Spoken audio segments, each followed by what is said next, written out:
M. Roy, on a eu le 21 avril dernier l'Assemblée générale annuelle pour la Caisse de l'île d'Orléans.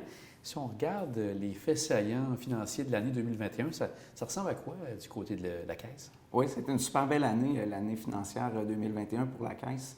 Avant de parler des résultats financiers, vous décrire rapidement la Caisse, c'est 8 212 membres. On a un volume d'affaires de 902 millions. On a un portefeuille de prêts de 325 millions.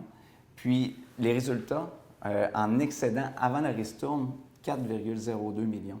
Donc, de ce 4,02 millions-là, il y a une proposition de ristourne de 675 509.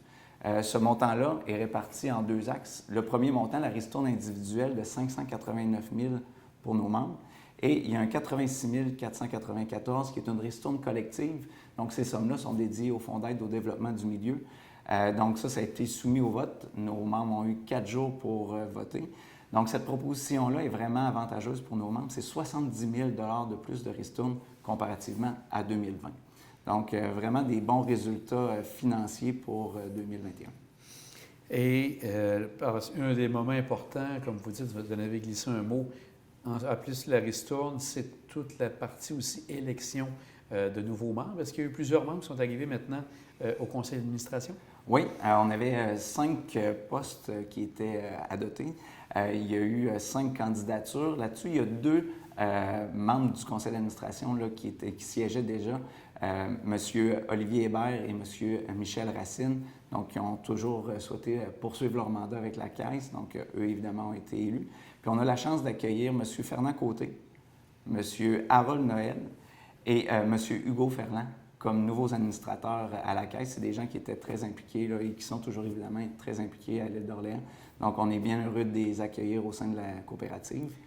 Puis, je vais me permettre aussi, on a la chance d'avoir 2 jeunes dirigeants, donc M. Félix-Antoine Deroy et Mme Sarah Chouebi.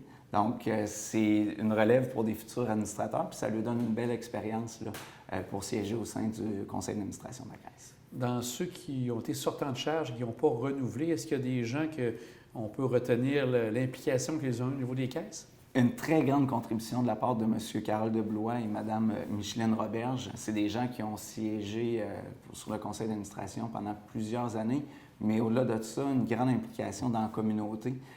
C'était des références, puis ça a été souligné là, de la part du président lors de l'Assemblée générale annuelle. Mais d'un point de vue très personnel, là, j'ai aimé travailler avec eux là, depuis mon arrivée à la Caisse au mois d'août. Et c'est toujours M. Renaud qui demeure président, si je comprends bien? Oui, M. Renaud demeure président de la Caisse. Le vice-président est M. Sébastien Drouin et le secrétaire du conseil d'administration est M. Daniel Gartin.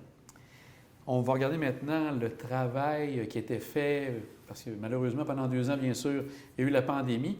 Est-ce que les employés ont vraiment été, des employés ont tout donné pendant cette pandémie, malgré tous les inconvénients qu'on peut avoir? Oui, totalement. Puis, il y a comme 2 axes, c'est-à-dire que le service aux membres, donc ce qui est le plus comptoir transactionnel, on a demeuré ouvert en tout temps. Donc, les employés venaient physiquement à la caisse, ils étaient toujours présents, engagés. Puis, on était chanceux, on n'a pas été trop touchés là, par des cas internes. On en a eu, mais vraiment en moindre mesure. Donc, ça, toujours présent, toujours engagé à offrir la meilleure prestation de service aux membres. Puis, d'un autre côté, mais ce qu'on privilégiait comme organisation, c'était les rendez-vous virtuels. Donc, nos conseillers ont travaillé en télétravail pendant une majorité de la période de la pandémie. Mais quand même, on avait toujours le souci de bien accompagner les membres. Ce n'est pas tout le monde qui est à l'aise avec des rencontres en virtuel. Donc, on offrait quand même, dans des cas d'exception, des rencontres physiques. La situation a évolué. Puis, à travers même la pandémie, durant certaines périodes, plus de gens étaient présents en caisse, moins. Donc, on s'adaptait avec la situation là, de la pandémie. À ce jour, là, on est revenu en point de service, mais évidemment, les rendez-vous virtuels, avec le temps, il y a des membres aujourd'hui qui préfèrent un rendez-vous virtuel versus un déplacement en caisse. C'est ça, ils n'ont pas besoin de se déplacer, donc préfèrent le faire à domicile ou au travail, par exemple. Là. Exactement.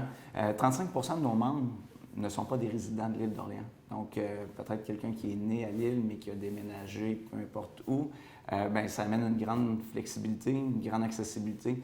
les rendez-vous virtuels. Donc, c'est quelque chose que la pandémie aura amené, tout le développement technologique, mais aussi les rencontres virtuelles. Puis, avec le partage d'écran, on est en mesure de transmettre une foule d'informations pertinentes pour les membres. Ça fait que c'est un bon succès. Et ces 2 ans, on a parlé des employés, mais est-ce qu'au niveau des administrateurs, est-ce qu'ils ont dû aussi mettre les bouchées doubles pour pouvoir accompagner tout ce monde-là? Oui, pour les administrateurs, ça a été aussi défiant parce qu'on avait l'habitude d'avoir des conseils d'administration physiques avec de la documentation qui était partagée à l'écran. Le fait d'être à distance, bien, c'était tout via leur iPad que les informations étaient transmises. On était par team. Donc, c'était plus contraignant. Puis ça a été un changement d'habitude ou une évolution, si on veut. On a fait nos 2 derniers conseils d'administration physique à la caisse. Mais il va y avoir encore là une évolution. Il y a des comités qui découlent du conseil d'administration. Bien, on a pris la décision que ces comités-là vont se faire de façon virtuelle. Donc, encore là, on peut voir des éléments positifs de la pandémie. On a ajusté nos modes de fonctionnement en fonction de la nouvelle réalité. Puis encore là, comme pour les membres, bien, pour les administrateurs, ça amène aussi une flexibilité qu'ils peuvent faire un comité à partir de leur lieu de travail, à partir de leur domicile. C'est beaucoup moins contraignant pour eux. Maintenant, donc, on espère que la pandémie est derrière nous. En tout cas, on sent que on est dans un mode post-pandémique, on pourrait dire. Exact. Pour vous, à la Caisse, qu'est-ce que ça implique? Qu'est-ce que vous voyez pour le futur ici à l'île d'Orléans? Bien, il y a un mode de développement des affaires, il y a une proximité. Parce que oui, le virtuel, on est capable de transmettre des informations, mais il y a une connexion, une proximité qu'on a perdue avec l'événement de la pandémie. Donc là, les rencontres physiques, on va pouvoir les faire, évidemment. On va être plus présent dans la communauté. À titre d'exemple, il y avait le méga recycle là, samedi dernier, à la Caisse, on a participé. Donc, on va avoir ce retour-là avec des spectacles de musique, des partenariats avec le milieu, qu'on va avoir une plus grande proximité.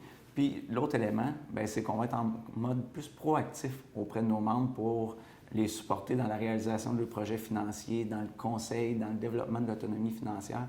Donc, c'est vraiment nos objectifs qu'on a, puis toujours dans un objectif là, d'augmenter la satisfaction de nos membres puis de travailler dans leur intérêt. Je me permets une question au niveau personnel, parce que ça va faire bientôt 1 an que vous êtes le nouveau directeur ici à la Caisse de l'île d'Orléans. Ça se passe toujours bien, toujours content du défi? Oui, vraiment, vraiment. Puis l'équipe est super. On est bien entouré. Dans la dernière année, on a ajouté des gens, on a bonifié l'équipe, on a augmenté le nombre de conseillers.